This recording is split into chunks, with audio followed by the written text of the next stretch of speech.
This is the story of the one. As a maintenance engineer, he hears things differently. To the untrained ear, everything on his shop floor might sound fine, but he can hear gears grinding or a belt slipping. So he steps in to fix the problem at hand before it gets out of hand. And he knows Grainger's got the right product he needs to get the job done, which is music to his ears. Call, click Grainger.com, or just stop by. Grainger, for the ones who get it done.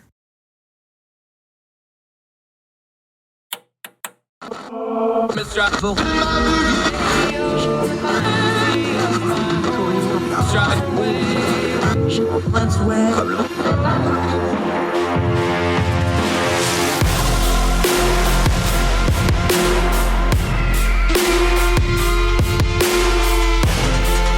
your host, Andrew Donaldson.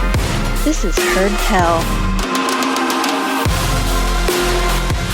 Heard Tell Show. It is Friday, folks. You made it. Congratulations. Another week in the books. It is February the 18th, the year of our Lord 2022. About halfway through February, a little more, getting to the end of it, getting closer and closer to spring, getting closer to the light of spring and summer until the federal government steps in and takes an hour away from us. But let's talk about that some other time. I'm Andrew Donaldson. Welcome to Heard Tell. We've got a lot of stories we want to turn the noise down on today. We're going to talk a little bit about all the $6 trillion the government rained down on coronavirus relief and how they're now trying desperately to figure out where all the fraud and waste went in that entire batch of money that was as much as the entire federal budget the year before coronavirus hit. Kind of a big mess, and shame nobody predicted it.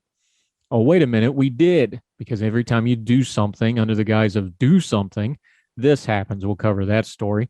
Also, we're going to touch back in with the Ahmaud Arbery case. The federal hate crimes trial, civil rights trial is going on now. We need to turn down the noise on this a little bit. We need to talk about why race was not brought up in the criminal trial, why it's being brought up now, and we're going to actually read some of the material that is being brought out in this trial, what the McMichaels were saying. We need to be very, very clear that, yes, this was a racially motivated killing, and anybody saying otherwise is just not paying attention. We'll touch on that story. Also, we always end on a good or a happy note. This is a great one, story from the Super Bowl. Van Jefferson, wide receiver, caught 4 balls, and then had to run out of the stadium to go catch his son because his wife went into labor, had to be carted from the stadium to the hospital. Everybody's healthy and happy. Great story to end the program. But first, we're going to start with this story. This is a partnership. If you don't listen, we don't have anybody to talk to, and we love when you give us things to view and think about and even bring up on the show. Our friend who tweets at Blame Big Government, been a friend of the program from the very beginning, he tweeted this. Listening to a segment of Heard Tell Show, appreciate you listening, prompted an interesting exercise. Looking back over the last couple of years, thinking about industry and government, how has essential and non-essential been validated or redefined? Now, you remember during the pandemic when we did these, they weren't fully shutdowns, but the state and local and federal government decided to pick and choose which businesses were essential and which ones were not. As a matter of fact, the Department of Homeland Security actually made 2 lists, essential and non-essential.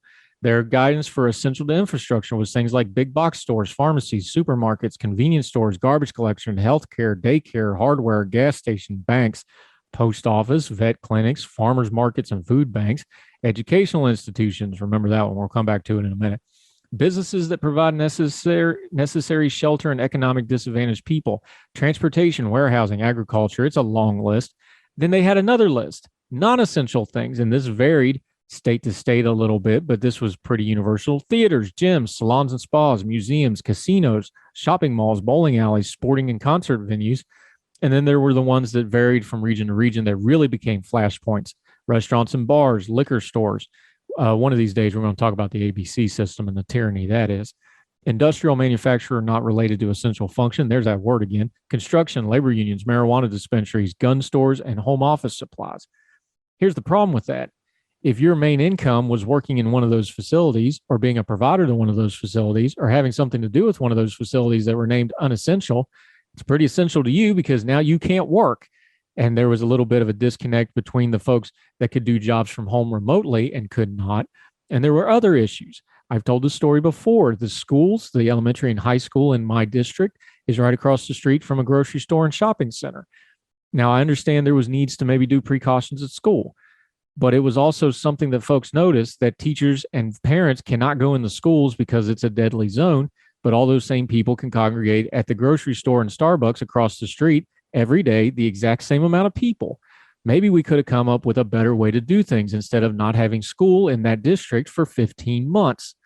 These are all questions folks have. What's essential? What's not essential? And when we have kids with 2-year education gaps, we now know that education was essential, and we probably should have come up with a better plan.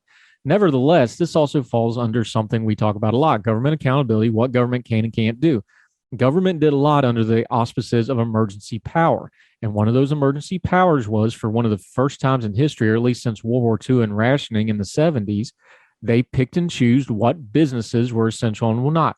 So let's go out to Wisconsin. Some of the states are pushing back. In Wisconsin, they have a bill called Assembly Bill 912. Now, a lot of other states, including North Carolina, have similar bills they're working on to curb emergency power. But under this bill, Assembly Bill 912 aims to ensure all businesses are treated equally during an emergency declaration by the government. It would also eliminate the economic hardship endured by small businesses ordered to close, while their big box competitors remained open for business. And the gripe here, taking a pause from the piece, is if you have a big box store, they were considered essential. Of course, most of those companies have money, power, and lobbying firms. Whereas the local stores that sold the exact same commerce were told they had to shut down or were given onerous regulations that they couldn't possibly match up to. Quote, small business owners here in Wisconsin are behind this bill because it's a simple win. It would eliminate the essential and non-essential designation, said Bill Smith, National Federation of Independent Businesses, Wisconsin State Director. That means that state governments can no longer choose winners and losers. The state mainly followed the U.S. Homeland Security guidance. That's the one I just read you. That was a portion of it. Go read it for yourself.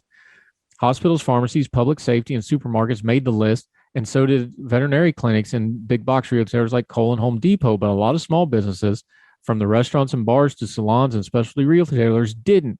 They were ordered to close or dramatically reduce operation. One of the most challenging parts of COVID mandates here in Wisconsin have been the arbitrary designation by the state government. Let's dig in on that word. Yes, it was arbitrary. They were saying things like, we follow the science and we follow experts, but it was arbitrary. In the state of North Carolina, we never did get out of Governor Cooper who exactly the experts were. If we're going to shut down businesses and affect people's livelihoods, especially for months on end, it cannot be arbitrary, and it cannot just be under the guise of emergency power. A lot of states are trying to get those emergency powers reined into things like 30-day windows, things like this.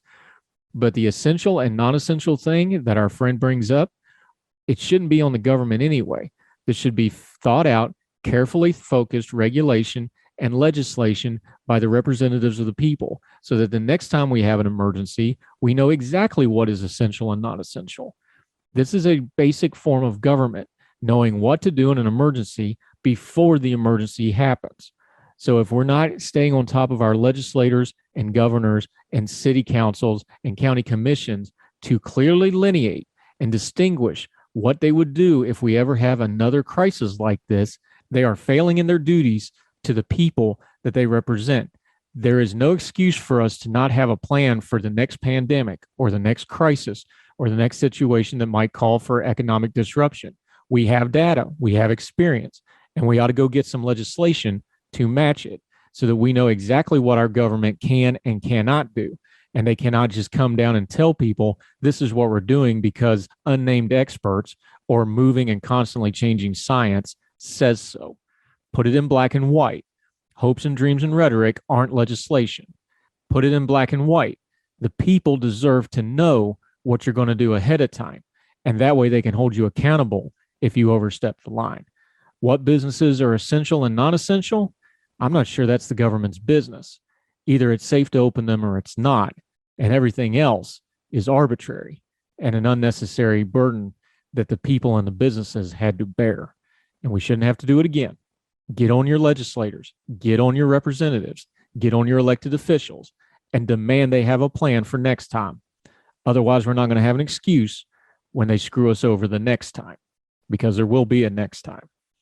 More Hertel right after this.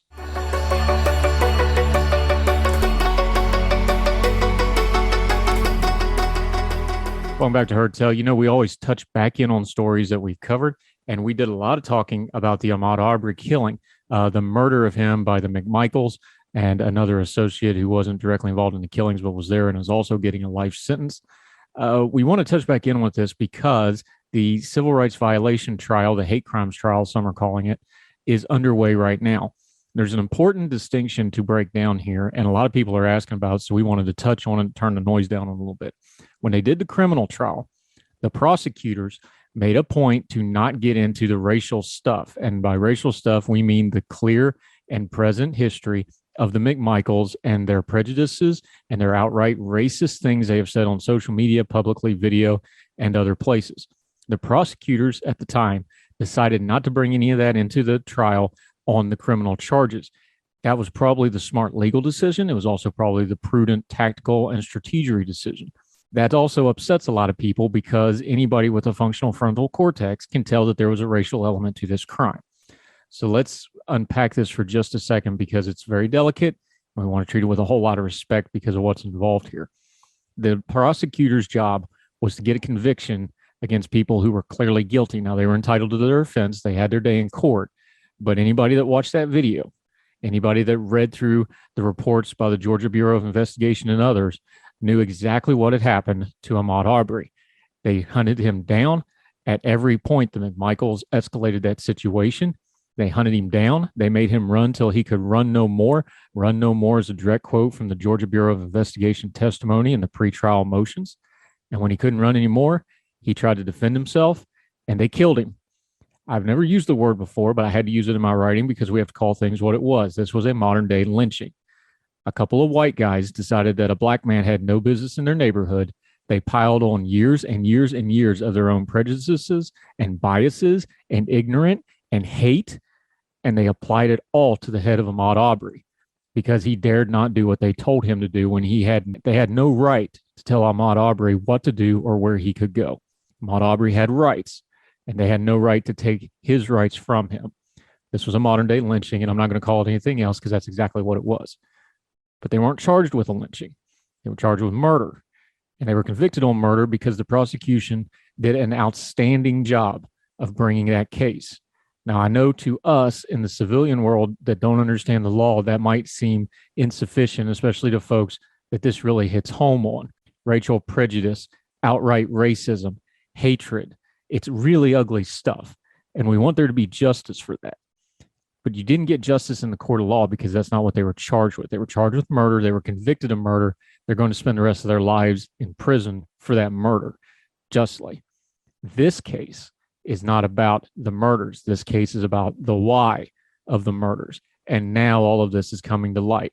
I'm going to read a few parts of it because there's still people on the internet swearing up and down this case had nothing to do with race.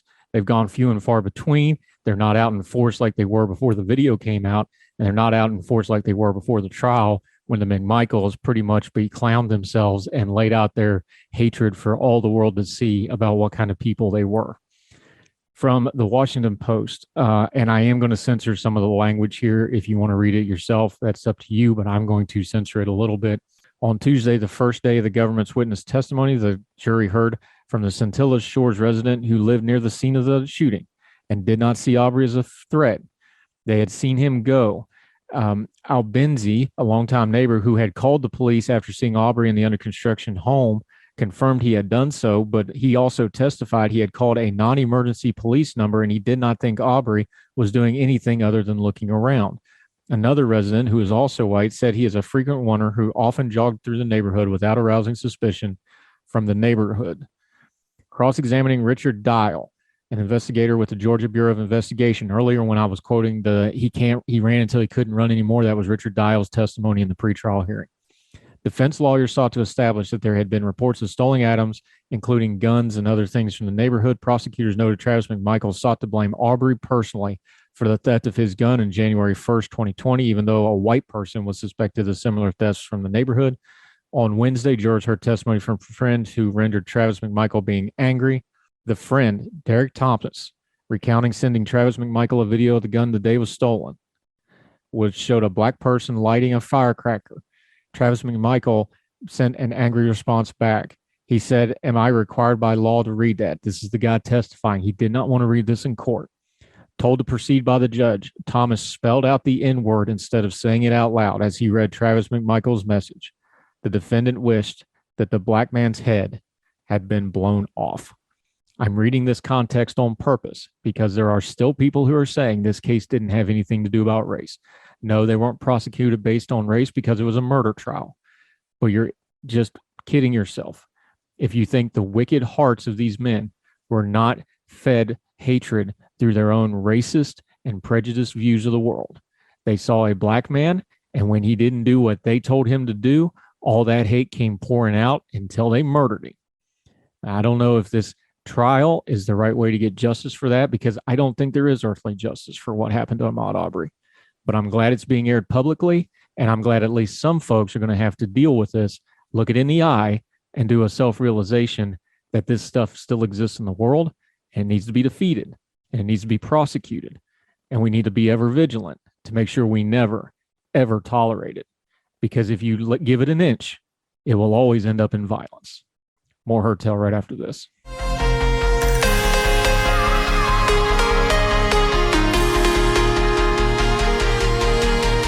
Welcome back to Hertel. He's back, our favorite public defender, doing God's work on the pointy end of the legal system, our buddy Zeke Webster. How are you, sir? I'm doing fine, Andrew. Nice to see you. The system hasn't ground you down yet, I hope. You're doing okay down there? I think so. We'll see how it goes. Good deal. Wanted to ask you about this because we were kicking around on Twitter yesterday. There was a hearing, and you already know my stance on hearings. I think there's nothing more worthless in most cases than a senatorial hearing. They're trying to pass a couple of judges. And in fact, they were doing 3 judges, but everybody was focusing on one appointee, Nina Morrison. She's an appointee for the Eastern District up in New York, I believe. And we watched senator after senator on the Republican side start attacking her as being soft on crime because she wants to get people out of jail.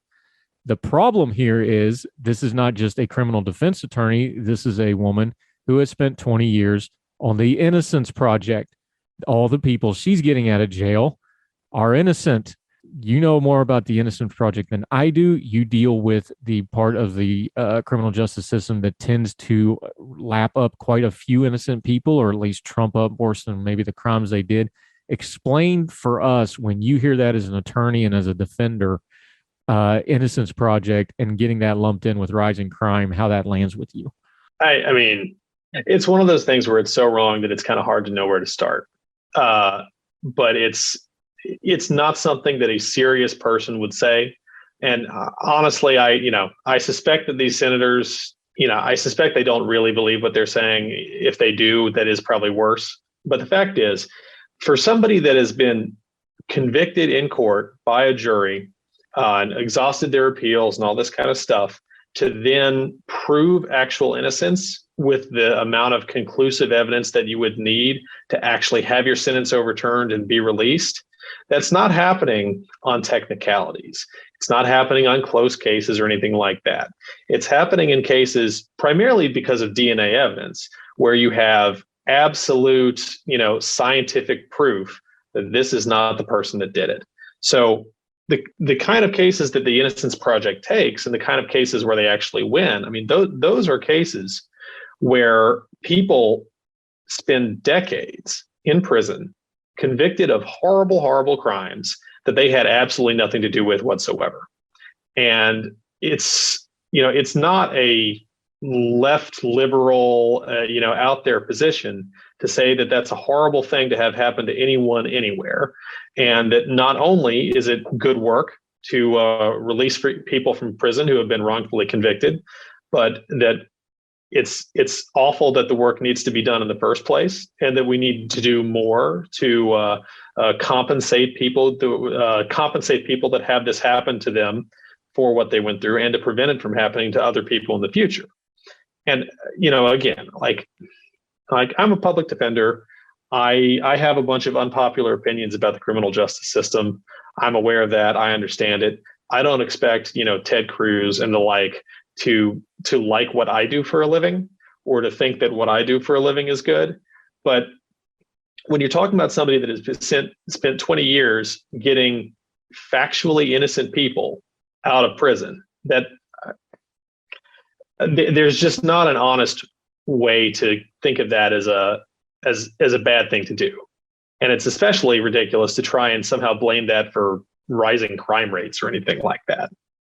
I also find it, see, this is one of those things with me where I think this is just beyond politics. I think this gets into performative, and it gets into people trying to make things that aren't there. Like, this is incongruent to me, because if you have people who won't discuss things like how our criminal justice system is better at making criminals than it is at exonerating innocent people, and we've talked about that with you before because you're on the public defender side of that, where people get sucked in the system and don't have a way out in a lot of cases. And then they want to turn around and do this of all people against somebody. And I really don't care if she's a liberal or a progressive jurist, I don't really care at this point. Just the Innocence Project and trying to exonerate innocent people is not rising the crime rate. Like, that's the opposite of the crime rate. If we're going to argue, and I do on this program, and some of my friends on the right get a little aggravated with me, if we're going to argue that part of the problem with the criminal justice system is we're making more criminals than we are preventing crime, the Innocence Project sure seems like to be one of those things we should be kind of bipartisan on, and like, yeah, let's get all the innocent people out of the system. Well, sure. And I mean, the corollary to that is that every time somebody is wrongfully convicted of a rape or a murder or something like that, that means that the person who really did it got away with it. If Cruz and Hawley and Cotton were, trying in good faith to talk factually about crime and punishment and the legal system and so forth, they might care about that, but that's not what they're doing. They're just trying to, get attention and to make political hay out of how all these terrible liberals are letting criminals get out and making our streets more dangerous and whatever the demagoguery currently is. Never mind the fact that they're letting people out who didn't actually do what they were in prison for. It's disgusting. Yeah, we're talking to our buddy Zeke Webster, who's an attorney and a public defender on purpose. He's not one of those guys that doesn't have a better option. He's passionate about this kind of stuff just to get rid of that trope. To be clear here, we're working off the reporting of Jennifer Bendery and a couple other people, because the way the Senate hearing, we probably won't have the transcript for this for a day or two. So if any of this proves inaccurate, we'll go back and touch on it. But I want to touch on a couple of the things that are being said in this based off the reporting. I like the way she wrote it, so I'll just read it verbatim. Murderers throwing rocks, gasoline, assault, looters rioting. Those are all in quotes. Hawley's just over here saying a string of scary words about crimes as Morrison sits there. I can't accept your support, your nomination, or anyone else who has softened crime. Hawley dramatically declares because it is, and this is a quote, pattern with this administration. There's a way to attack the Biden administration. We know Joe Biden had a lot to do with the 90s crime bill, which is a big part of where we're at in criminal justice and social justice right now. That's its own separate thing. But this is just kind of lazy rhetoric, isn't it? Yeah, I mean, I think that there is kind of a trope that you see in the politics of crime and the politics of the legal system and so on and so forth, that is kind of built around this assumption that you have, on the one hand, good, honest, law-abiding citizens, and then on the other hand, you have criminals, which are a totally distinct group from the first group. And they are dangerous people, and you need to keep the first group safe from the second group. And that's what this is all about. And I don't think, to begin with, I don't think that way of looking at the world is at all supported by any kind of facts about how different types of crimes do and don't actually take place. But it's a way of thinking about the world that I think has a lot of kind of emotional pull for especially people on the political right. And what I think is going on here is they're just firing off buzzwords that fit into that frame. That if somebody's been convicted of murder and they went to prison and now these terrible liberals are letting them out. And the fact that they didn't actually murder anybody it doesn't matter when in terms of the type of political rhetoric and the type of political positioning that is coming from these particular people, because it's not about any kind of good faith effort to do anything.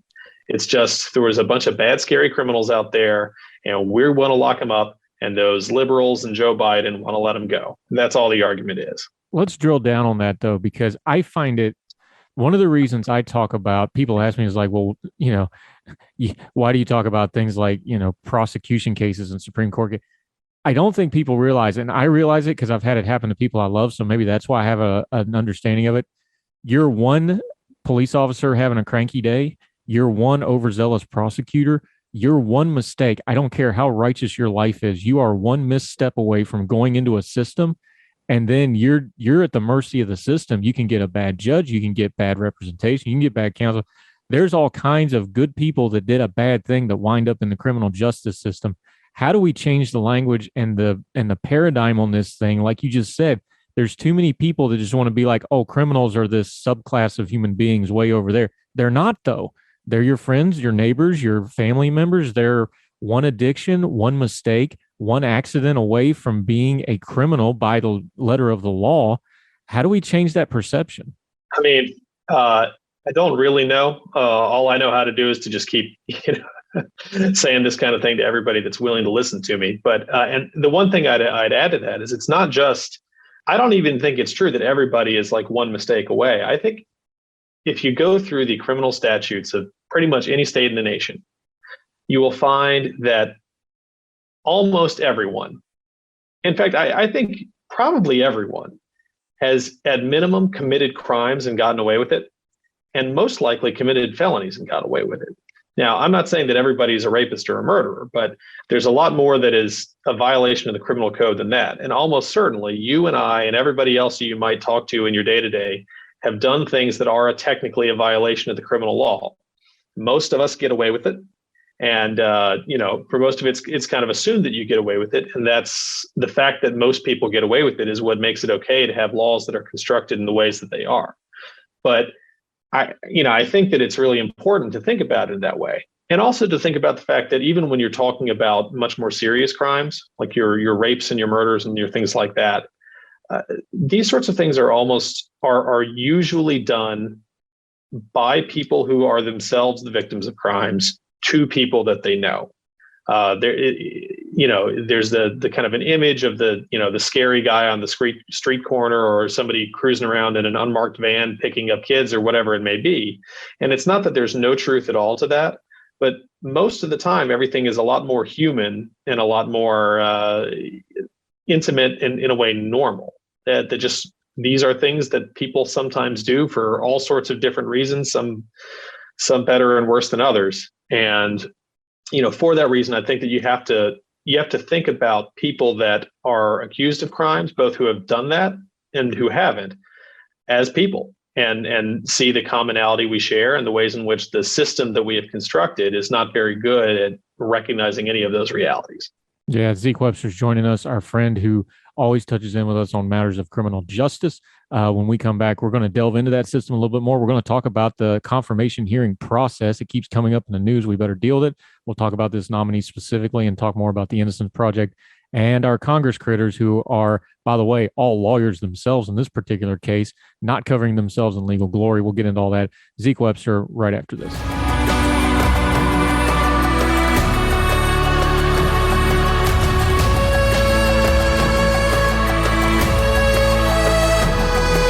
Welcome back to Heard Tell. We're talking about this Nina Morrison hearing. To be fair, she was actually up with 3 other judges because this was going to be kind of a pro forma type of nomination hearing, but it's televised and senators are running for president, so we got to get it on TV.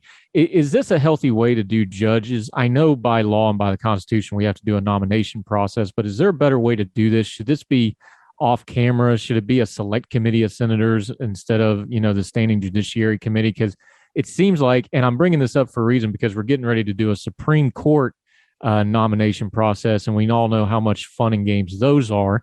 Is there a better way to do this? I know the law prescribes a lot of this, but there's got to be some tweaking we can do to this, right? Feels like there's got to be. I think that we've reached a point where judicial confirmation hearings are almost entirely useless. This is low even by the standards of modern judicial confirmation hearings.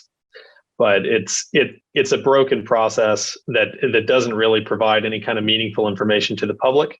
Doesn't leave us with a better federal bench than we would have if the process as it exists didn't happen at all.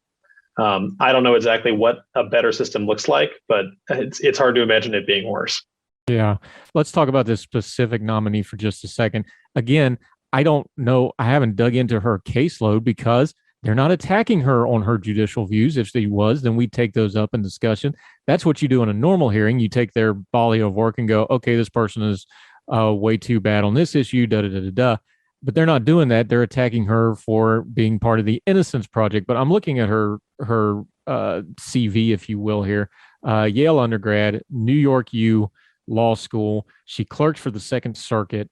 There's been people with lots thinner resumes get district judgeships, lifetime appointments. She has been a part of the Innocence Project for 20 years plus. It's the bulk of her career work. If you're going to attack her on anything, you could say maybe she doesn't have that much appellate experience. But as you were telling me earlier when we were prepping for this, the way the Innocence Project has to get people out of prison, that is heavy appellate work. Yeah, I mean, it's, again, there's not really I don't think that there's a serious attack to be made on whether somebody with this resume has enough experience to be a federal judge. And that's why that's not what we're seeing. We're just seeing demagoguery about, how we need to be tougher on crime. And apparently that includes locking up people for things that they didn't do. I hate to do this because I don't normally like to just work off tweets, but we have to because this is a live hearing that's going on when we're recording this. I'm working off the reporting of Jennifer Bendery, who's an excellent legal reporter for Huffington Post. There's two items I want to bring to your attention and get your reaction to. The first one was Ted Cruz. And again, the three major offenders we're talking about here are Josh Hawley of Northern Virginia, but ostensibly from Missouri, even though he doesn't live there, Ted Cruz of Texas, and Tom Cotton of Arkansas. By the way, all three of those guys are going to be running for president in a couple of years, or at least thinking about it. Ted Cruz already has. Ted Cruz attacked her for being soft on crime. Morrison noted, and I'm going to quote here from the reporting, she said that in Cruz's home state, Republicans, because it's a Republican-controlled state, unanimously passed a law named after one of her former clients who helped wrongfully accuse people access exculpatory evidence in cases when proven misconduct. And then Tom Cotton had this exchange, and this is the one that really kind of burned me up, and I want your reaction to it. Tom Cotton, this is a direct quote. "Are you proud that you encouraged such defiance in convicted murderers?" he asked, referencing the man executed in Arkansas who made a snarky comment to the warden before being put to death. Morrison noted that there was, quote, significant DNA evidence this man who was executed, Lendell Lee, I actually remember when that case hit the news, was innocent. Cotton knew this, but he just kept describing the details of the heinous crime he was guilty of. Cotton, acting out of outrage, said, quote, "Compelling evidence that the courts somehow overlooked." Morrison replied, "I've repped many people exonerated by DNA evidence who lost dozens of appeals in courts because DNA wasn't available." Cotton comes back and says this is a direct quote, "He was convicted based on eyewitness testimony." I'll remind everybody, Tom Cotton is an attorney. He's a member of the bar. He knows better than this. Morrison calmly replied, this is another direct quote, "Eyewitness identification, which you referenced, is actually the single leading proven cause of wrongful conviction." I've got nothing here. Why in the world are you going to the wall for people who either are innocent or there's some suspicion of innocent and acting like they don't have a legal right to try to prove they're innocent down the wall, especially somebody with a death sentence? If you convict them, fine, and we could talk about the death penalty some other case, but if I think I'm innocent and I got convicted to death, I think I'm going to let a snarky comment slide, don't you? Yeah, I mean, the Republican Party is a party that talks an awful lot about freedom. And, it's hard to imagine a more thorough level of deprivation of that for the government to publicly claim that you did a horrible thing you didn't do. And then destroy your reputation, convince a huge number of people that you're a total monster, lock you in a cage for decades, and then take your life.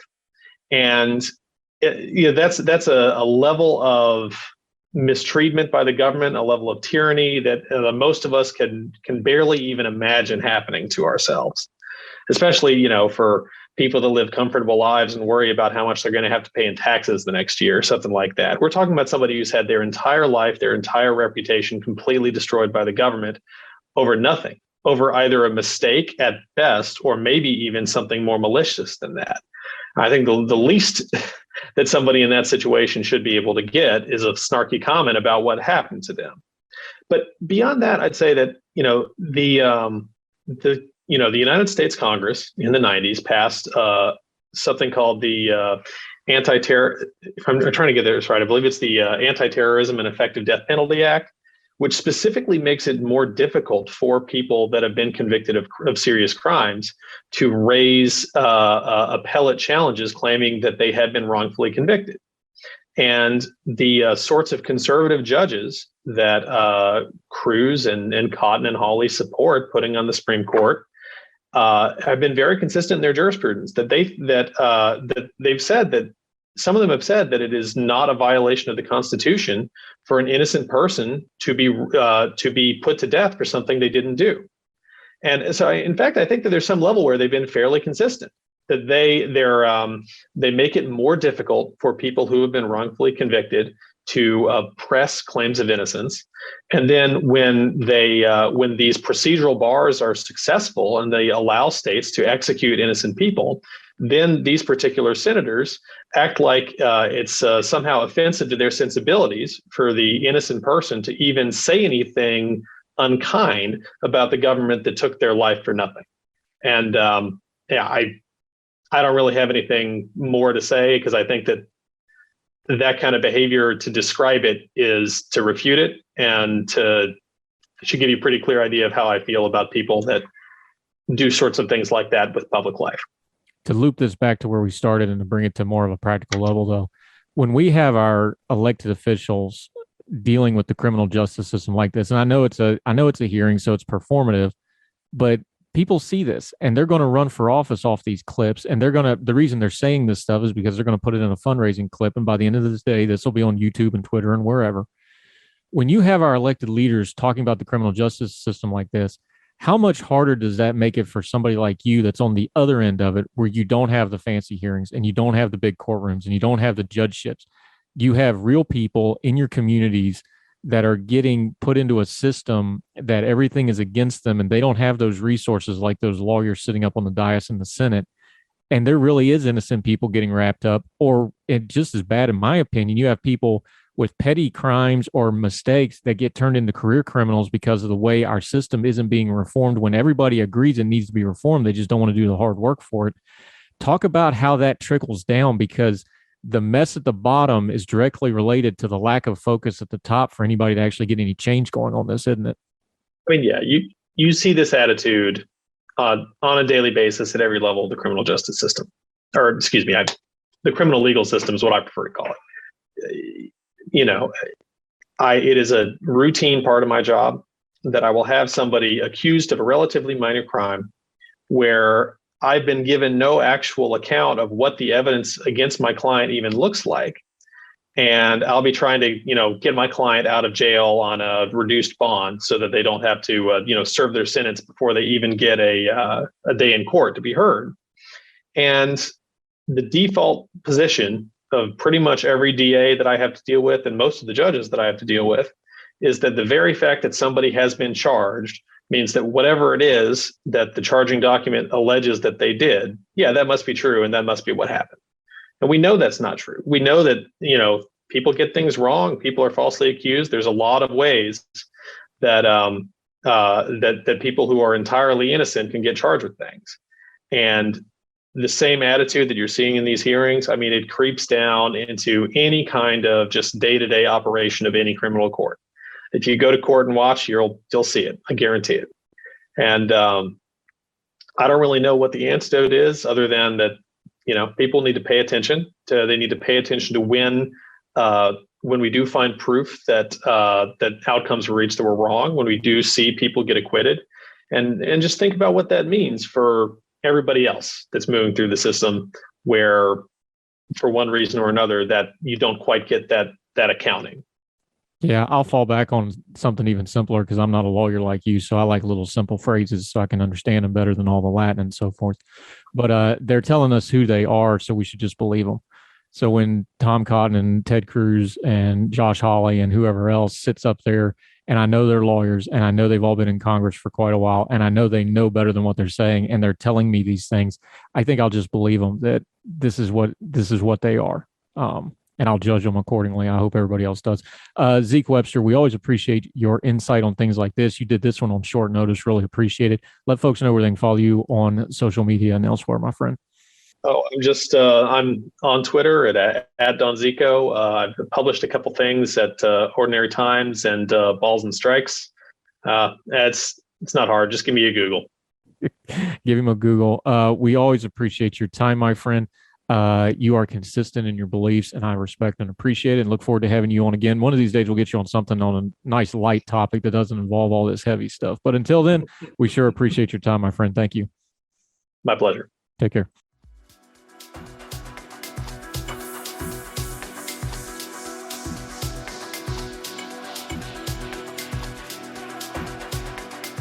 Welcome back to Heard Tell. I'm Andrew Donaldson. Thank you so much for staying with us. It's a theme on our show, government accountability. We line that up with personal accountability and corporate accountability because guess what? If we had all three of those things, we wouldn't have a whole lot to talk about on this show. Alas, human nature is undefeated. We have been critical of all the money and funding that went through during the COVID pandemic and other times of emergency, not because it wasn't needed, not because you shouldn't do it, but because there wasn't due diligence done. And a lot of it was done under the guise of do something. And every time you have do something, you wind up with a mess. Well, lo and behold, here we go, the Washington Post. Quote, this is the title of the piece, immense fraud, and that's in quotes, creates immense task for Washington as it tries to tighten scrutiny of $6 trillion in emergency coronavirus spending. From the piece, I'm just going to take an excerpt. It's quite long. In Stamford, Connecticut, a 46-year-old resident pled guilty after putting a portion of $4 million in coronavirus aid towards the purchase of a Porsche and a Mercedes and a BMW. In Somerset, New Jersey, a 51-year-old woman allegedly invented employees' inflated wages and fabricated entire tax filings to collect $1 million in loans. And in St. Petersburg, Florida, a federal judge sentenced to prison a 63-year-old man who obtained $800,000 on behalf of a business that did not exist. The cases and charges, each announced over the past month, count among the hundreds involving a slew of programs enacted by Congress in the darkest days of the coronavirus pandemic. Money dispatched with such urgency at the time that it is now putting Washington's watchdogs to the test. Roughly 2 years after lawmakers approved their first tranche of rescue funds, the U.S. government is grappling with an unprecedented challenge: how to oversee its own historic stimulus efforts. Now, we're going to pause right here for a second. You do realize that one of the chief goals of Congress is oversight, right? Moving on. Totaling nearly $6 trillion, the loans, grants, direct checks, and other emergency assistance summed to more than the entire federal budget in the fiscal year before the coronavirus arrived, creating a unique and long-term strain on the nation's policymakers to ensure the funds have been put to good use. Policymakers and economists widely agree that the investments helped, but the money remains hard to track. There are lingering questions as to whether it benefited those who needed it the most, and aid continues to be a ripe target for criminals nationwide to the full extent, which is only beginning to come to light. Folks, anytime somebody wants to do something under the guise of do something, or they ram it through as an emergency, and we don't do due diligence, and we the people are told to shut up and collar because don't you understand this is good for us, every single time, without exception, this is what happens.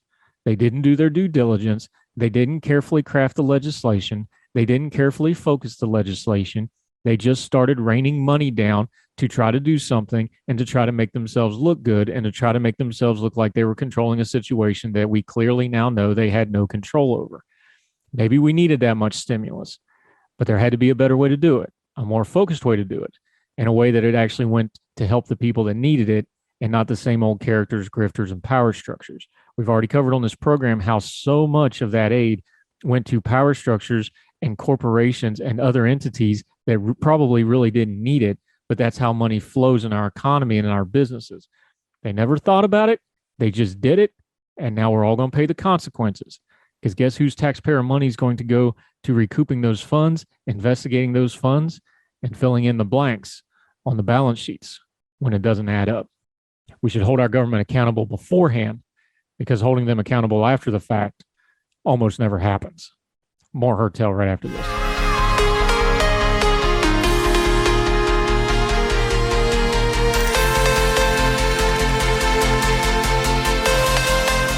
Hi, welcome back to Heard Tell. You know we always try to end on a good and happy note, and this is a very, very happy note. Hard to imagine a guy having a better day than this. We know we did the Super Bowl. We covered it. People were caterwauling about the halftime show, but this is a happy note. Wide receiver Van Jefferson, he plays for the Rams. That means he is now a world champion, Super Bowl champion, and he has his ring. He got a little bit more than that on this Super Bowl Sunday. he had a son born to him. In fact, one of the NFL reporters who usually does things like injury reports, which happened during the game. And in fact, Van Jefferson had a good game, had multiple catches because other receivers like Odell Beckham Jr. went down hurt. She reported that earlier in the game, Van Jefferson's wife, Samaria, got carted out on a stretcher. Turns out she went into labor during the game. He finished the game, and there's a great scene. His kids are on the field with him, and they're celebrating, and everybody's running around and yelling, and he kneels down and says, "We have to go right now. Look around, enjoy the moment, and then we got to get going." Reading from Heavy.com, the NFL Network's Jefferson and his wife, who were high school sweethearts, are already parents to Bella, 5. The couple previously announced that their second child is going to be a boy. Samaria, whose official due date was February 17th, spoke to The Atlantic about being 40 weeks pregnant heading into the Super Bowl and said, "I feel pretty good. I'm definitely feeling 40 weeks pregnant." She kind of laughed. "I'm definitely feeling the pressure and the pain, nerves for Van, nerves for our family, but it's going to be okay." And as the Rams wide receiver said, "I'm excited about it, excited to play in the Super Bowl as well. 2 things going on. I'm happy about both of them. Maybe he can wait just a little longer until after the Super Bowl." He did, but barely. That's exactly what happened. Jefferson was selected in the second round of the 2020 draft, married Samaria just before his sophomore year in the NFL. It's all been crazy for sure, adjusting to life, marriage, new baby, all those things, but it's so great to see how well he manages it. Samaria said he's a great dad, a great team player, and all those things. I don't know how he does it, but he does it. The birth of Samaria and Jefferson's son will be all the more epic, knowing that the Rams came back to beat the Bengals 23-20, clinching the Lombardi Trophy. While it's hard to make a dent on the offense with Cooper Kupp and Odell Beckham Jr. already in the mix, Jefferson still finished the regular season with 50 passes caught for 802 yards and 6 touchdowns. And one really huge fan, almost the only person that really matters if you're a football player, his head coach, Sean McVay, said, quote, "He's a very gifted player. I think he's only gotten better, and he's gotten more confident, more experienced. He's made big plays, a bunch of crunch time catches for us. I think the future is really bright for this guy. He's only going to get better. I love Van Jefferson. Good on him. Super Bowl champion, new father. Enjoy your son, my friend. Excellent work. Good job, Samaria. Hanging in there tough, playing hurt, end up going to the hospital and delivering a healthy baby boy. Congratulations to them." It's always good to get the good stuff in life amongst all the news of the culture and politics we cover here on Heard Tell. There's nothing better than the birth of a healthy child and the growing of a family. That's the good stuff in life. We'll always celebrate that sort of thing. That'll do it for Heard Tell today. That'll do it for Heard Tell for the week. So going into the weekend, we hope you have good plans to do good things with those of you and yours that you love. If you missed any of the program this week, we had exceptional guests every afternoon. Good Talks, the interview-only portion of the program, comes back. That's both on the YouTube channel if you want to watch it. It'll also show up on all the podcasting platforms, iTunes, Spotify, Google. You can get it on there. Just look for Good Talks. Those will be the interview-only portions of the program, something y'all asked for. We've been doing it. Y'all been responding to it. Come Monday morning, every weekday, if you're already subscribed, you will get Heard Tell every weekday morning, ready to go. It should be there by the time you wake up if you're on the East Coast of the U.S. or wherever you are across the street or around the world. So now that we got that all out of the way, let's get to the weekend. We hope you and yours enjoy it. We hope wherever you are, you are well fed. Can't wait to talk to you again Monday morning right here on Heard Tell. All the music on Heard Tell is provided under a Creative Content license from monstercat.com. This is the story of the one. As head of maintenance at a concert hall, he knows the show must always go on. That's why he works behind the scenes, ensuring every light is working, the HVAC is humming, and his facility shines. With Grainger's supplies and solutions for every challenge he faces, plus 24/7 customer support, his venue never misses a beat. Call quickgrainger.com or just stop by. Grainger, for the ones who get it done. Create the deck of your dreams now at Menards. Spend less time maintaining your deck and more time enjoying it with Ultra Deck low-maintenance composite decking from Menards. It's easy to install and built to last. Plus, get free estimates fast with our deck design program in-store and on Menards.com. Save big on Ultra Deck and check out more great deals happening now at Menards. Save